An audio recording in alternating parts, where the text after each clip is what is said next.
You're listening to the Comic Crusaders podcast. I am your host, Al Mega, CEO of Comic Crusaders and Undercover Capes. In this show, I'm sitting down with creators from all walks of life to talk about inspiration, process, the lessons they've learned, and a whole lot more.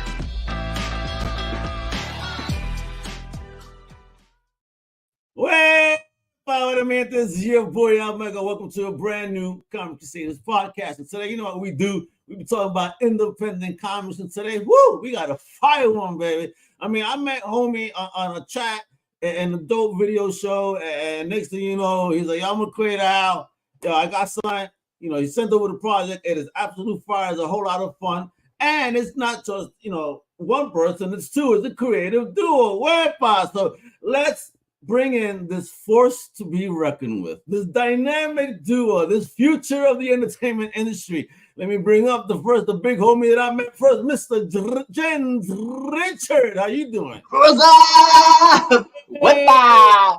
And then man, let's bring in your boy, your artist, the Bunneh, the one, the only, the very talented, the superstar with the golden hand, Nathan McWilliams. How you doing? What's up? Drawing all the time. Nathan Midas, McWilliams, what's popping? And Jens, welcome to the Comic Crusaders podcast. And I'm excited to talk some independent comics, and for the audience, our fellow Crusaders out there that get to know who you are. All right, so let's start off with Jens real quick. Since his ears are at attention and listening, let's get into it. Just tell us a bit about yourself, where you're originally from, and what was the first thing in fandom that you ever fell in love with? Oh, well, I am a Danish person, and I live in Sweden. I'm a family man, and I work as an office caretaker. And in my spare time, in my real time, I'm a writer and a storyteller, and I love it. And my very first thing that made me do this, besides Star Wars, well, that goes all the way back to my roots of the European comics like Tintin, the Smurf, and what we have in the Scandinavian, Bamse. You don't know him. Well, maybe you know Mummy. Okay. Kind of that. Well, Bamse is a teddy bear, and he eats some special honey, and he will be super strong. And the main thing about this character is he may not be politically correct all the time. Okay. Yeah, we got layers of storytelling over here. It's not just black and white like Americans like to do. No, we have layers, and that is what I want to bring the world. I want to bring it all over. Storytelling about layers in characters. Well, absolutely. I mean, that's what gets us hooked, isn't it? When we get and hook onto a character, and that and we get to know who that character is, whomever they are. Yeah, not exactly. just, hey, I'm a superhero. No. There's a lot of depth into what this character is, what made them, and what pushes them. So I dig that. I love that way of thinking. And yes, we definitely need a lot more of that. Those are actually the stories that I'm much more attracted to. So that's why these modern state like superheroes from Marvel and DC, I'm not a big fan of. It's like, you're no longer building, you're coddling and just trying to do fan service for fans that don't even buy your books. But anyway, we're talking to creators that want to sell books. You see the difference here?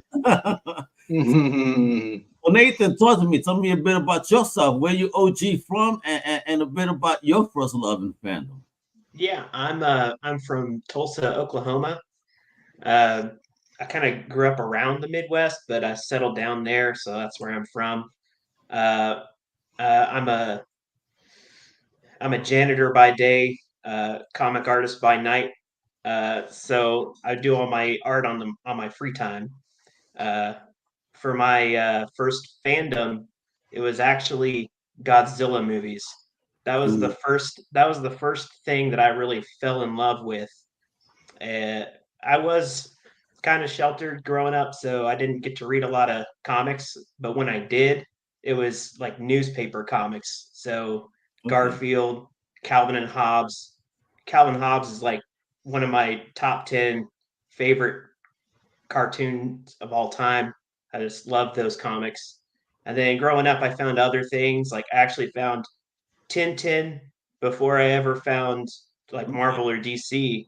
And then I got into Sonic the Hedgehog. So I even had a subscription to the Archie comics, the Sonic the Oh my Hedgehogs. God. You still got them? I do not. Oh, They got lost a long time ago. Which, you have no idea what they're worth. yeah, Oh. I know. Yeah, because they went bye-bye. I have some of like the collected editions, but it's not the same. Like the ones that I had, yeah, they're gone now. Yeah, So that my kind of daughter is a sucks. Sonic collector, and I've been helping her, find the OGs. And I went to one convention here in Mass. Nathan, you would have caught a heart attack. This man had half the Archie one in a box, but the Dang. pricing was just insane. I was like, oof, oof, oof. Uh, Thank God my daughter wasn't here. She would have broken the bank. then I've been pretty much drawn my whole life, so I've always liked to draw, but I didn't really start taking it seriously till about 6 years ago. Uh, and kind of what got me into making comics was actually manga. So I liked a lot of One Piece, Dragon Ball, Bleach. I read a lot of those, and those are kind of what inspired me to start my own stuff. But if I really look at my art, I'm more inspired like by what I draw is more American and European stuff. So like Gotcha. cartoons from the 90s is kind of where I fall. So I like a lot of Teenage Mutant Ninja Turtles, Usagi Yojimbo, Bone. Those are some of the big. Oh, man, just man, that's the Yeah, boss right there. You gotta buy it. those are my biggest influences right now for Fantastic. how I draw. Fantastic. So then, talk to me about you stepping into your journey, because here you are saying you're out there, you want to create these stories because you grew up reading this and that. But when did you take it seriously to want to write, pick up a pen, and share stories? Well, 4 years ago, 5 years ago, that was where I started to educate myself and say, okay, what does it take? Because when I was watching typical mainstream movies, and I was like, I can write that better. Getting that feeling, yeah, everybody got that. Everybody is a way better soccer player than all the suckers down on the soccer field. But then I questioned myself. Okay, so you really think you can do that better? How did they get to that point? How did they educate themselves? What did they do, and why do they follow the same stories? Why are all the stories the same? There's a rhythm. There's a checklist that people have to do. So okay, so I dig into that. Say, okay, what does it take? Yeah, and I started with Star Wars, and then the rabbit hole just got deeper and deeper and deeper, and I was like, wow, how could Josh Lucas put so many layers at so little time? When you're taking the very first Star Wars movie, Episode 4, you only have 3 idiots and some droids running around and blowing up stuff. You can watch it like that, and you can say, hey, that was funny. And there's a Black Knight, oh, he's evil. And there's a Doom machine, oh no, that will blow thing up, and they kill everybody, and done. You can watch it like that. Mm-hmm. But you feel something is behind, and oh, there is. So to be able to create a character that you will fall in love with, that you will connect with, you need a solid background story for that character that you never will tell, but people will know. People will feel it. That's a chemistry. Like when you meet a new people, you're on a train station. Some people there you just talk better to than other. Some people you will never approach. Some people are approaching you. Why are they doing that? What is the special about it? What is the baggage people have that makes them, I want to talk to you? And putting all that together, starting the classic way of telling hero's journey and 3 acts and stuff like that. And it's like, okay, let's start. So I begin. I started to make a character, put that character in a world. I start to build the world, the policy, the kingdom, and everything that collapse. And you will never get that story, but it's there. Okay. And there will be snippets while Bunneh running around doing whatever she wants. There are snippets of there's something greater evil going on. Okay, I don't care, but it will impact her at some point. But is that not the story you are following?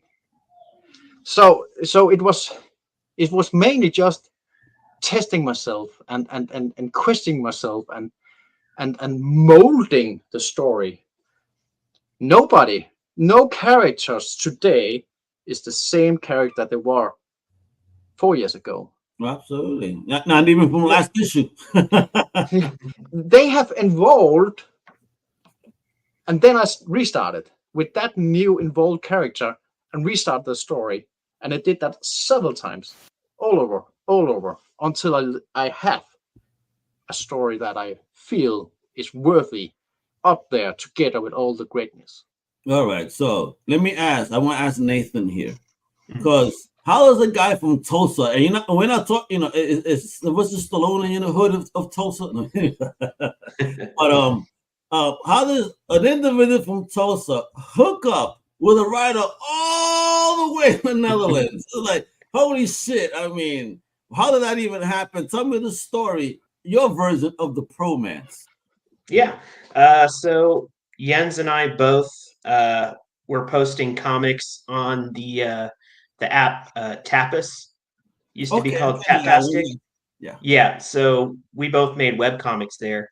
I have one called Dragon Sparking. I actually have about 4 comics on there that I've done over the years. But he was doing a story called Blue Life, and it was a really great story, and I always enjoyed it. And then he and I kind of slowly built up a friendship over the forums that Tapas has. They have their own forums where a lot of people go to just kind of try and figure out what the heck we're doing, because we're all webcomic artists. We don't Most of us are just starting and don't know what we're doing, so we're just trying to figure out anything we can from other people there. And just over the years there, you know, we started figuring out that we really get along together. And he came to me after I did some fan art of his characters, and he was like, I think we might be able to do something. And so we started talking from there. Yeah, pretty much. Nathan, I want you to marry me and be my work husband right now. Pretty much. That was back in 2020 was when we first started agreeing to work on this project. And there's a lot more to the project that he was dealing with before I got connected with him. But yeah. So James, is that how you remember it? Yeah, that's right. That was well. Also, I was looking at Nathan before I proposed. Okay. because I needed the right person. Okay. And of course, if you have the budget, you can always buy the right person. But I didn't, so I have to fall in love with the right person. And Nathan, at that point, might be what I think he could involve to. So I have to look into talent, look to what can people do, and what are they doing, and what are they not doing yet. And obviously, okay, Nathan can do this. He is involving his talent. He just needs the right push. He needs the right elements. He needs the right me. The right teammate, man. Yeah. Yeah. and he has overproved himself now. It's like, wow. It's just, and you see that in his own story now that he's redoing Dragon Sparking, and it's like, wow, it's a whole new game now. It's amazing. What a journey it has been. So, folks, we're gonna be diving into this like right now. Right. So before we dive in further, and I show you a sweet cover, we have a dope trailer, and then we got that Kickstarter. You gotta support, make it rain, because it's that tax season. So don't be fucking lying to me that you guys got no money. That is absolute bullshit. All right. I know that in the US, our government may be giving away our money, but some of us still stack some. So don't give me no bullshit. All right. And with that, check out this dope trailer. All right. Welcome to the story of Bunneh, a classic tale about good and evil, where the rabbits are good and the goblins are bad. Or is it?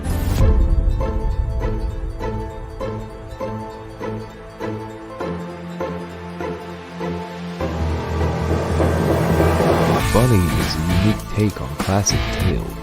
The writing alone took 4 years. Now we are ready to tell the world about something special. Comic book treasure. BunnehComic.com.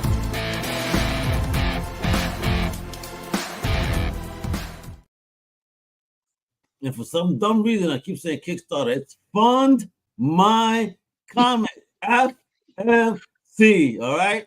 You are upsetting Luke now. Sorry, Luke. Fund My Comic, definitely one of the dopest platforms out there. It's amazing. It's amazing. Yeah, I mean, what Luke did there as an independent creator, he knew what was needed, and he's out there applying it, always making better customer service, real people, humans. Fund My Comic, check it out, and you can support this very project over there at Fund My Comic. Bunneh, the DarkBorn Rabbit. Oh snap! Yeah, please, you need to help these two. We're gonna let me tell you, because thank you for sending me the book over. I mean, look at this cover, folks, right there. I mean, it looks all fun and sweet, but man, is there stuff going on that definitely do not judge a book by its cover. I mean, this is all cutesy and all, but wow, as Sen said, it is story. There is stuff going on. There are layers, and Nathan's art. I mean, you see it. There's moments of innocence, and then when he brings in that darkness, holy shit, there's Nathan that darkness. So talk to me. Tell us all about this whole new world over here, brother. I mean, when did you birth the idea of Bunneh? When did that happen? How did it happen? Well, I look into Quentin Tarantino. How does he come up with his stuff? How does he work? And it's all about influences. It's all about grabbing the moment. It's all about, that is great. How can I use it? Put it in. Could I? I have to redo all this to have this insight. So I was on a mobile game called Pocket Build. It's a world building, easy click around, and you build a world, and you have a character rocking around, and nothing happens. It's just fun Lego and build. And I started to make screenshots, comic of that. Okay, I have some characters. They say some funny things, and the community there was like, this is fun. Hey, I want to be there. And there was a person with the username Bunneh, and she wants to be a rabbit in my story. Okay, so here's a rabbit, and here's a goblin, and the rabbit kills the goblin, and everybody thinks, hey, that's funny. Okay, people like a rabbit killing a goblin. So I molded from there. I like that. What story will be behind a rabbit killing goblins? How could I justify this? You can always just tell a story, blah blah, this happened, but it's not justified. It's not justified for the reader. It's not. They have to feel it. Yeah. So, and the main thing I saw about new writers is they always just come up with something else. Then the hero comes to another town, and then the hero comes to another town. So they're just world building too big. So I took the concept of Tarantino. How much context can I force myself to make on a very small location? So I come up with an island, an isolated island, and everything will be told from there about the world outside. So I started to make like a role play, make the entire world, took Bunneh and make her walk, dop, dop, dop, dop, dop. and then she meets something. How will that interact? How will they interact? And what is funny and what is good? Will that collaborate with the world building? Yes, it does. Then Bunneh will walk around and she will sidetrack, and I will say, this is boring. Back to the track. Where are we going with it? And there are so many characters in this story. Very, very many characters, and they all have stories, and you will never hear them, but you can feel them. Actually, the main character and the main hero. You're lying Sorry? to me. We're gonna hear those stories because when this gets funded and the universe keeps expanding, I know you're gonna have to touch on everybody a little bit. I mean, that's why Nathan's on board. He wants to draw the shit out of every one of these characters. Yeah. Sure. Money makes the world goes around, and if we are able to blow this up, and I'm able to pay Nathan full time, and he can quit his job, wow, this world will get all the stories, all the side quests, all the characters, and everything. But for now, we just enjoy what we have. It's just a hobby for us, and we just enjoying the ride of creating this. Yeah, and it's definitely a lot of fun. I see the fun you had reading the first issue in the world building. Definitely a lot of elements and things going on. I don't want to ruin it for people. You definitely really get the gist of it. Like, oh, okay. Oh, shit. Oh, damn. And it keeps escalating. You're like, oh, all right. Damn. And then he leaves us like a fish on a hook at the end. This is why I better get more. You're not going to leave me like this. That's horrible. I mean, the way he left us equates to a guy having blue balls. Now you you can't. You got to finish the job. What are you doing? All right. So dope. I mean, so they talk to me. What was it about this particular story that James was building that really attracted you? And based on what you were seeing, like how did you come up with your versions and look of it? Mostly, I kind of, when I'm coming up with these, I don't know, I kind of wanted to do more simple kind of designs. I'm not really like a technical artist. Yeah. I'm still pretty amateur for the most part, but so I like to do simple designs. So I was kind of looking for inspiration from a lot of kind of the more cartoony style books. So like Asterix. Okay. I've mentioned Usagi Yojimbo before. So like that kind of style, like it's very simple, but there's a lot to it. And so with this, mainly it is an opportunity to work on something that I wouldn't normally work on. And just the idea of like doing kind of a cartoony thing, but that gets really serious or really dark sometimes. That's just a lot of fun. It's interesting. So and we need more of that. I honestly think this is what we need more of in comics. Yeah, it looks like, I mean, and we're seeing it for examples. Well, Tony Fleets, right, and his teammate with the dog books, right. It looked cutesy on the outside. When you start reading this book, it's like, holy shit, is this dark? What the hell? And again, but those are the popular books now. That's what people want. Hey, it looks cutesy and all, but holy shit, this is some wild stuff. Because I mean, Bunneh's story ain't easy. I mean, and Martha there.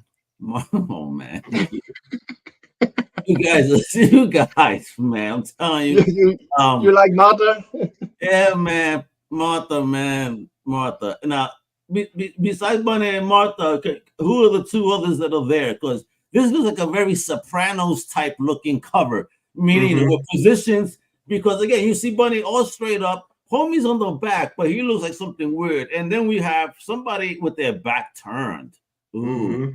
What are you guys trying to tell us here, man? And notice the gradient is darker on the side with the person with their back is turned. The sky's darker on that side. Ominous. Yes, it is. Way Sopranos take, guys. Well, you actually have the entire story of the first issue in that cover. You have Bunneh in the front with her chicken. Um, she is happy, but her shirt is ripped. You have the second rand Gandalf Obi-Wan figure scratching his beard, trying to figure out what to do with that. He's not self-confident. He's not fit for the job, but he's the one to do it. And then you have the ominous character Helga with the back to everything, because that's her story. The entire world is turning the back to her, and she is turning the back to the world. But she will still be a big part of what's going on with Bunneh. Gotcha. And again, here goes that island that he mentioned earlier. Holy smokes, look at this. It looks like a paradise, but is it? Well, it is an isolated island, but you have the entire trouble of the entire world packed there with all the races, and they can't get away from each other. They have to live together. Okay, gotcha. And look at this. I mean, look at the panels, everything. You come on, Nathan, man. I don't know what you're talking. Look at this. This looks dope. Are you crazy? Fun. Yeah, I love this. And again, I mean, who does the lettering? Is that a separate person, or is it also you? That is me. Good job. So for the first few pages and the map, I did not draw. That was done by one of our first colorist. Okay. She actually made the map. And then she did the colors on the first 7 pages. And then I took over colors for a little while. And then we got another colorist for the last half of the book. Okay. But the lettering I've done throughout the entire book. Beautiful job. Let me tell you, I'm a big fan of lettering and placement, making sure it doesn't interfere with the art, and you did a wonderful job. Right size. Again, and this is not a 2-minute read like most Marvel DC books, okay? Mm-hmm. Folks, this is, again, why I love indie. You're buying a story, and you're not dropping this book in 2 minutes. I'll tell you that much. You know what I mean? Yeah. It's a nice, long read, and you're going to need to take moments to appreciate the artistry and what's going on. As Jen mentioned on the cover, there's just things going on here. So all of that is layered throughout the book and peppered throughout it. You know what I mean? This is stuff going madness. Yeah. Jens is a madman, along with Nathan over there. Let me tell you. Right? So tell us what we're viewing here. So this is the fundamental of the storytelling of this world. I built the world. All the conflicts is you can't have one without the other. So you have the rabbits. The rabbits are the magic, the life essence itself on Earth. And you want to be around the rabbits. You want to make the rabbit happy, because good things just happen when you have the good magic around you. So, but if you heartbreak a rabbit, and you make it sad, you corrupt life itself and the good magic. It will turn itself dark, and it will go inwards, and it will seek solitude and die of sorrow. It will never use the dark magic. It will just be consumed by it. But the goblins have the shaman that can harvest that dark magic and use it for destruction and take over the world if they like. So you don't want that, except if you scroll up, you have the goddess of destruction herself. Scroll up again. There you go. The bear, the shadow bear, the goddess of destruction, descended from the divine realms into the livings, and she's not supposed to be. She is sleeping in the goblin mine, and as long as the goblin have the dark magic, she will keep sleeping. So the king was like, "Whoa, we need to sacrifice whatever rabbits we have to keep that bear asleep." Okay. And then you disturb everything, and then the wolf come. The wolf are the godsend, big magic creatures that will just do anything to keep the balance of the world, killing the king and say, "You stupid," and crowning the prince and say, "Do better." And in all that, something unique happens. So there is a dark rabbit, turn inwards, turn dark, and about to die of it, but keep fighting for the life because she's pregnant. She bites off her foot to escape the war, to give birth to Bunneh. And Bunneh will be the first ever heard of DarkBorn Rabbit. And she will have the darkness and the white magic, and she can use it both equally. And she is overpowered, and she has no idea what to do with it. And everybody else is just like, this creature is too dangerous. This is too wild card. We can't have it. But the priest, Mr. Hank, the second rank Gandalf, swore, no, this is the chosen one. I will fix it.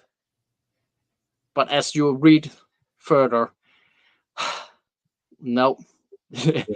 Bunneh can go all around. Yeah, and here we have the nemesis, a rabbit foot being found by a random goblin and will turn into the next shaman. And this is the foot of Bunneh's mother with all the dark magic. I think you guys just pulled the Simpsons with this. You guys told the future, because didn't they just arrest a guy? Was it like in California or Florida that he found a foot on the sidewalk off an accident, somebody's leg that came off, and the dude like picked it up and he was like looking at it and smelling it and licking it? I had never heard of that. No, you guys just did that shit. You guys are like the new Nostradamus of comics. What the fuck, bro? I take that as a compliment. Look it up after this. I kid you not. You guys, he didn't look just like homie. So it's like, look at this. Holy shit, bro. Crazy. That panel right here, him holding the foot, it just brought me back to that news thing. I was like, oh man. That's nuts. That's a new one. There we go. There you go. See, I'm telling you guys, these guys are special. These guys are gonna be pulling off more future telling than the Simpsons ever could. I'm telling you right now. All right. I surely do not hope so. And look at this. I mean, the whole world, everything's gorgeous, man. It's like, and I really dig the style a lot. I really do see this being an animated adult feature. You know, maybe sometime down the line. Bring me back those Rankin and Bass cartoons from back in the day. You know what I mean? Yeah, like The Hobbit. Yeah, like, you know, that's what I really want to see this in that style, actually. Story. It, you know, bring back some classic look, man. That should be fire. So, folks, there we go. Look, you see how beautiful the book is the way you're looking. Now, this is what's important. We got 7 backers, so thank you, 7 backers, for supporting independent comics. All right, they have 26 days to go. So, listen, we still have a lot of time. All right, they're 27% of a $700 goal. It's low. We'll find out why in a moment. Right now, they got $186, folks. You know, they're close. Let's make it happen. Let's make it happen. Another $514 to go. So let's make it happen. I did my math quick today. Holy shit! That's what happens when you don't smoke before a show. Right now, oh yeah, it could be so nice if this happens. Yeah, not if. I do see it happening because I think you guys have something that's cool, it's original, it's different, it's fun, and you cannot leave us the way that this ended. That's a non-ending. You left me okay. Fuck, where is this going, you guys?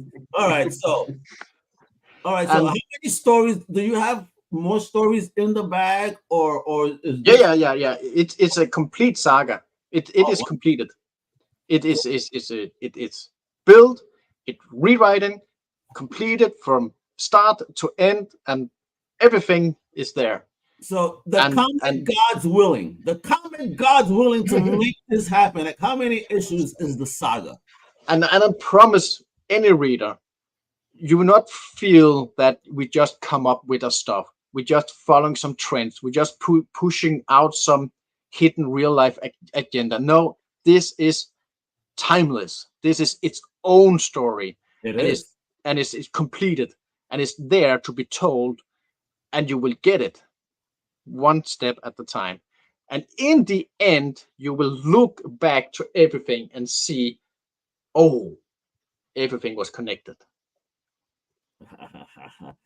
Jens has the master plan, guys. You don't see it, but probably over to his right, he has this whole board with strings and pins and everything. A mastermind. Better watch it. I'm telling you, this is it. Fund My Comic has this book. We're going to make it happen. So talk to me. So many different crowdfunding platforms out there, right? What was it about Fund My Comic that you said, this is where I'm going to bring my project? Oh, that's easy, because it's so narrow into the comic seekers. Okay. It's just plain. You want a comic? You want an indie comic? You want something good? That's where you go. And the reason I can say that's because when you scroll through everything, you see everything is dedicated. Gotcha. If it's like, wow, I found my people. Wonderful. And also, it's very scary because the competition is hard. Because everything is good. What to pick? Yeah, I know what I will pick, and I already did it. Hold on, let's see that. Oh, perfect 10. Wepa. Oh, hell yeah, that's a perfect 10. That's how I like them. There we go. And well, the contrast in that, this is exactly what Bunneh is not, and this is exactly I'm a little lost in translation here, so I'll try to find my words, but this is a very, very fine comic for that audience, but I'm trying to build a different audience and break out of that. Yeah. I hear you. It's like me. Again, I go outside. Like superheroes was my jam growing up. My jam. But now I find myself enjoying more adventure, more slice of life, if you will. You know what I mean? Like more story, driven, character driven. That's what we need. Not just biff, boom, bap, let's blow this up. Or hey, the media says this is hot. Let's make a story about this today. Nah. Like, I like the fact that you have a plan, you have a narrative, and you're working with incredible artists like Nathan. But I will give credit to Dave and Perfect 10. I will give credit. If you're looking into a superhero big boob blow things up story, that's the one to go to. Nice. There are many others in that genre, way too many others. But if you want that, that's the one to go to. Gotcha. And if you really, but if you need a journey, if you need something really original, you will use your back, Bunneh, and we should be able to pay Nathan to fulfill this. It will be, yeah. You have been reading the first book, right? Yes, sir. And I absolutely love it. Do you feel that you have certain answers, you have a certain grip on the story, and you just feel, yeah, there's so much more? Well, that's what I'm saying. You guys left me wanting more. Because, the way you guys even ended the story, like, oh, shit, man. This is getting good now. Things are moving. A lot of different pieces are like heading towards a certain direction. Like, okay. And then, you get to this point and like, the end, like, oh, man, guys, please fund this book. We got to make it happen. We got to get the second issue. I'm telling you, shit is about to pop off. It's going to pop. Okay, I feel you. I feel you are about to burst out in spoilers now. Yeah, man. I almost like, ooh, you're gonna, guys. Listen, things are gonna pop. It was great. It's definitely it moves you. It has a sad moment. And I'm like, okay, I'm telling you, these guys know what they're doing. These are definitely, I think, real working, amazing independent creators that will soon find even a bigger lane. Okay, so trust what I'm saying. Check out this book. I'm not wrong here. Trust me. Comic Crusaders approval on this one, a stamp. So this is a lot of fun. Again, let me show you one more time, guys, because you guys gotta please. Again, this is what's important about what we do here. We're supporting. You have a little spoiler. There's a little spoiler up in the left corner. Up. There. The true face of Bunneh. Oh, right there. Yeah, folks. You don't want to get bitten by that tooth, though. Jesus Christ. That was dangerous. You know what I mean? But look, I mean, who looks scarier, Bunneh or the Goblin? Because at that moment, if you would put the verses right there, I think I'm just giving it to Bunneh because she looked like she would kick his ass. She looked angry, scary. I mean, look at it from something so cute to what the hell? Yo, Jesus, nah, man. Stay away from Bunneh. She's dangerous. You know what I mean? But read that story. That's what's key. And still, there's there's a very fine balance. It will never turn into horror. No, it's not horror. That's what I'm saying. It's not. It's an adventure. It's a story. But I mean, that scene with the foot is a horrific thought. I mean, and the desperation of wanting to escape. And again, when I saw that, I just thought immediately, when she was crawling, I was thinking Saw. But then when I saw Hobie pick up the foot, I thought the news article. I'm like, holy shit, what is going on?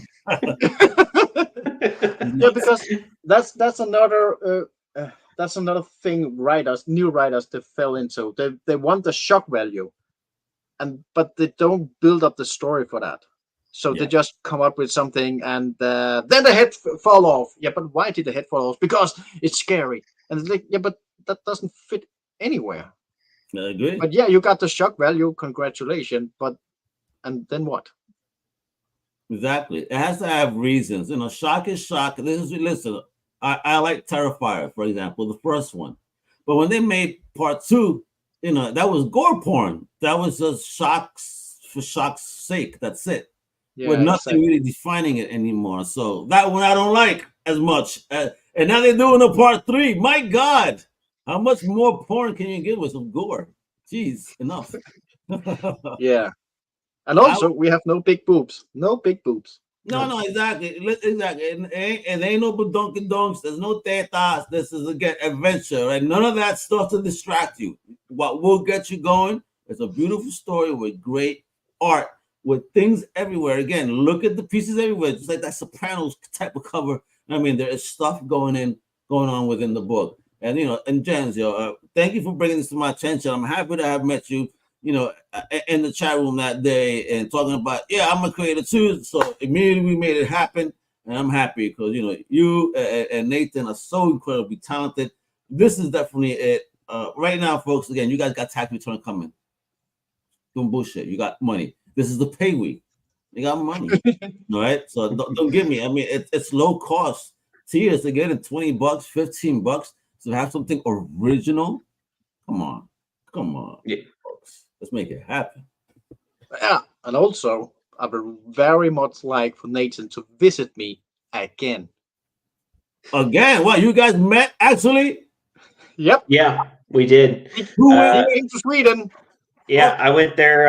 I went to visit last year to go to a con up there. Oh shit! Wait a minute. So talk to me, Nathan. Coming from America to a European con out there, how was that? Is it any different? Is it bigger, smaller? Well, I've actually never been to a con even here. Holy shit! Look at this guy. He goes, "I'm too my good first one was all the way in Sweden. It was also my first time out of the country too, so that was kind of double whammy. Look at this guy, wow, man, Nathan, love it. Yeah, so that was kind of a shock, but it was fun. For me, I never thought I would like get to the point where I would be at a con, and even if it wasn't like the biggest one, it was still fun. So it was a great experience. It wasn't very large, but there's still quite a few people there. So, Denzel, let me ask you: were you happy to see that Nathan was a real person and not catfishing? Yeah, it was great. And the thing was, the style of Nathan, the art style he has here and he has developed. Nathan has spoken to me and say, well, he doesn't feel comfortable around with people around him because they don't recognize his talent as the same way as if he did Big Boob here, superhero in America. And I was like, what are you talking about? He has nailed the Nordic styled hardcore. So I say, if you get here, you will know. And well, did people come to the table and recognize your talent? Mhm. Nice. There you Yeah, go. they did. There you go. Because you are talented. I mean, I get it. I've thanks to I was at Cinebook, I've had the pleasure of checking out European style comics, and yeah, I see all of those influences in this as well. And again, I like that. It's more slice of life, more profound, more storytelling. You know, little details here and there, and I dig it. So you know, as I get older, Yeah. I do find myself enjoying a lot more foreign stories and books. You know, again, you guys been in the game longer, so that's what it is. I think. Shit. All right. So Let me just share. Let me share you something here. what you got? He about to share something over here, folks. We're about to get a drop exclusive. What we got here, bro? You see that? Oh, what is this? That is Bamse. Oh, yes. Wow. And Nathan didn't know. Wow. Funny. Yeah. This is Bamse, the bear eating honey and getting strong and kicking butts. Yeah, I'm just looking at the cover on the screen and then just looking at this. And yeah, bro, you fucking murdered it, Nathan. You murdered it. Hell yeah. Look at that. And the way you did yours. I mean, look at the comparison. Let me get the page up. Now, keep that in mind, folks. Right. And then look at that. I mean, look. Tell If me you this. take the last page with the King City and the wolf running, you will see it. Yeah. Hold on, going there. There you go. Just use those pounds. I mean, you see this? My man murdered it, bro. That's the way you do shit, man. You built a hell of a team here, bro. This is amazing. Again, I can't wait till it gets fun. That we get a second issue, and here's what's gonna happen. And folks, here's how easy it is again for you. I have the links below, all right? But it's also here. Go right now, fund my comic. Check out the campaign for Bunneh, the DarkBorn Rabbit, and you know, check out the amazing artist here, Nathan, via his link tree. All right, it's Nathan K. McWilliams. All right, so check that out. Then he got all his joints there. Click away, support independent. And if you want to know where my man Jens is at, go visit bunnehcomic.com. And that's Bunneh, BUNNEH comic. All right, not to just only spell bunny because bunny, like in the hood, yeah, bunny. All right, bunnehcomic.com. Check that out. You get all the links there for Jen. So make sure you support, show the love. But again, it's this project right now. You know, over 20 days to go. But you got to make it happen now. We got to get that second issue. You know, they said he already teased that it's like I got shit ready to go. We got to make this one happen first. So let's make it happen. Support independent comics. Now, guys, before we go, Jens, any words of advice for someone trying to step into the game as well right now as you have? Yeah, be true to what your end goal is. What is the challenge you want to achieve, and do that. Don't overdo yourself, because you will drown yourself. Get real. What will I do? Where will I go with it? And do it and evolve from that. There you go. Or as I say every time, what you're doing right now is only a stepping stone to something greater. Absolutely. Amen to that, brother. What about you, Nate? You know what I mean? Yeah. The world traveler here that doesn't do American cons, only European ones. You know, talk to me. All right. For me, it's for artists out there. If you don't think you are as good as you can be, just keep practicing. Find an artist that you admire and make them your target. Try to work your way up to them. That's pretty much what I've done. And any chance you get, draw, work, practice. But sometimes you do got to take a little break every now and again. Yeah, mental But health. my main thing is practice. Find someone you admire, copy them for a little while.